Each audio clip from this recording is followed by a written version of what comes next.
விஜய் மல்லி ஸ்டோரியோட latest update எப்படி இருந்தது, அப்கமிங் ஸ்டோரி லைன் எப்படி மூவ் ஆகும் அப்படிங்கிறத பற்றி தான் நம்ம இந்த வீடியோவில் பார்க்க போகிறோம். இப்போ ரேணுகா வீட்டை விட்டு வெளியில் வந்துடுறாங்க. இப்போ விஜய் மனோகர் மேலே பயங்கரமாக கோவப்பட்டுட்டு இருக்கிறாங்க.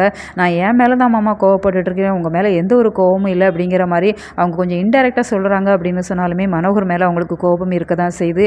ஏன்னா வீட்டில் ரேணுகா ரூமில் தூங்கிட்டு இருக்கிறா அப்படிங்கிறத ஏன் சரியாக கவனிக்கலை அப்படிங்கிற மாதிரி அவங்க இப்போ நினைக்கிறாங்க. இப்போ நான் போய் ரேணுகாவை தேடிட்டு வரேன் அப்படிங்கிற மாதிரி பைக் எடுத்துகிட்டு அவங்களுமே கிளம்பிடுறாங்க. மல்லியுமே ஒரு பக்கம் போய் தேடிட்டு இருக்கிறாங்க.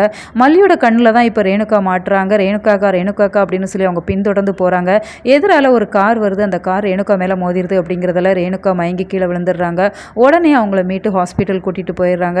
ஹாஸ்பிட்டலில் டாக்டருமே அவங்களுக்கு வேறு எந்த ஒரு பிரச்சனையும் இல்லை, சின்ன மயக்கம் தான் அப்படிங்கிற மாதிரி சொல்லிட்டு இருக்கிறாங்க. இப்போ மல்லியை பார்த்து இப்போ விஜய் பயங்கரமாக எமோஷனல் ஆகுறாங்க. ஒவ்வொரு சமயங்கள்லையுமே நீ தான் எனக்கு ஆதரவாக இருக்கிற, எல்லா பிரச்சனைகளுக்கும் நீ தான் தீர்வாக இருக்கிற, நீ தான் என்னோட குலசாமி அப்படிங்கிற மாதிரி மல்லியோட கையை பிடிச்சி பேசிகிட்டு இருக்கிறாங்க.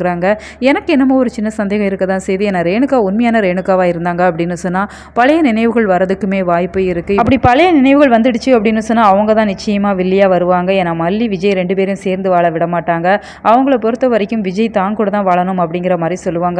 ஏன்னா அவங்க ஏற்கனவே ஒரு பணக்கார வீட்டில் வாழ்ந்தவங்க அப்படிங்கிறதுல அவங்களுக்குள்ள அந்த கோபம் அப்படிங்கிறது அதிகமாக இருக்க தான் செய்யும். ஆனால் மல்லி ரொம்பவே ஏழ்மை நிலையில் வளர்ந்தவங்க அப்படிங்கிறதால அவங்களுக்கு எல்லா ஒரு கஷ்ட நஷ்டங்களையுமே பார்த்து வளர்ந்துருப்பாங்க. இப்போ ராஜி ரஞ்சிதா ரெண்டு பேருமே கதிரீசனை பார்க்க வராங்க. வீட்டில் கதிரீசனுமே ரேணுகாவுக்கு திதியெல்லாம் கொடுக்கலாம் அப்படிங்கிற மாதிரி அவங்க ஃபோட்டோவெல்லாம் எடுத்து வச்சிருக்கிறாங்க. இந்த சூழ்நிலையில் ரேணுகாவோட ஃபோட்டோவுமே கீழே விழுது. இப்போ கதிரீசன் பயங்கரமாக ஷாக் ஆகுறாங்க.